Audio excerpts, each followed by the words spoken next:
एजे music present.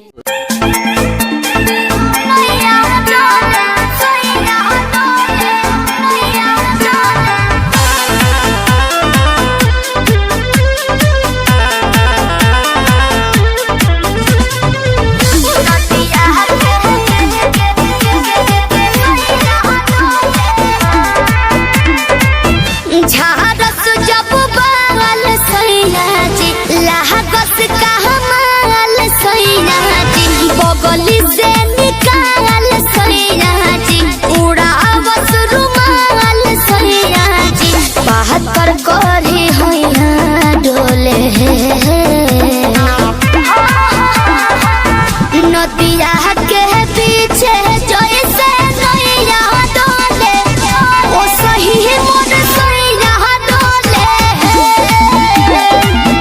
नदिया के पीछे जैसे नैया डोले ओ सही मोर सैया डोले।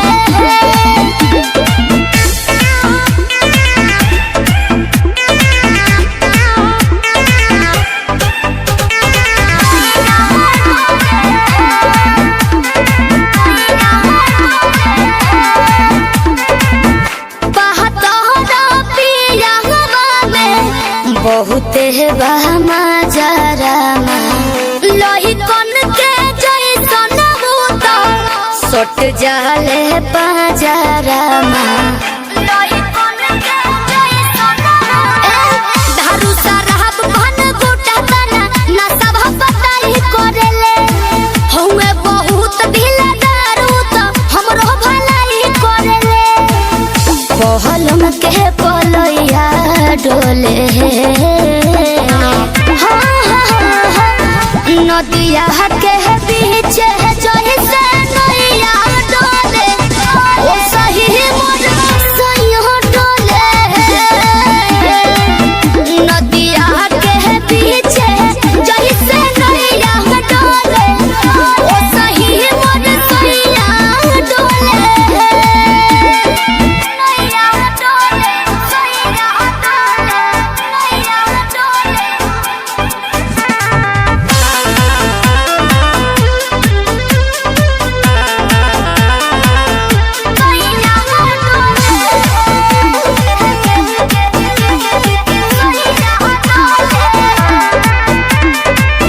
जब खिसियानी हमके प्यार से मनावस रामा अपने ही हाथे हमके मुँह में खियावस रामा।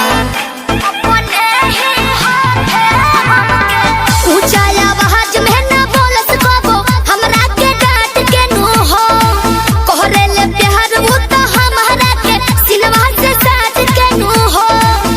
बहलमा बिजया डोले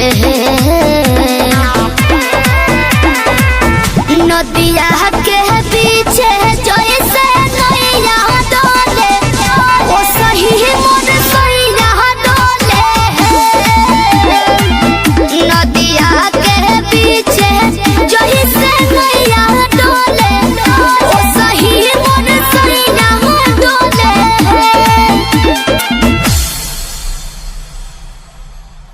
की आप लोगन की डिमांड रहे कि नदी पीछे नैया डोले गाना पे हमनी की कोरियो करी जा और वीडियो बनाई जा, तो हमनी के बहुत हद तक कोशिश कर ले भाई जा कि आपनी के डिमांड फुलफिल करी सकी जा।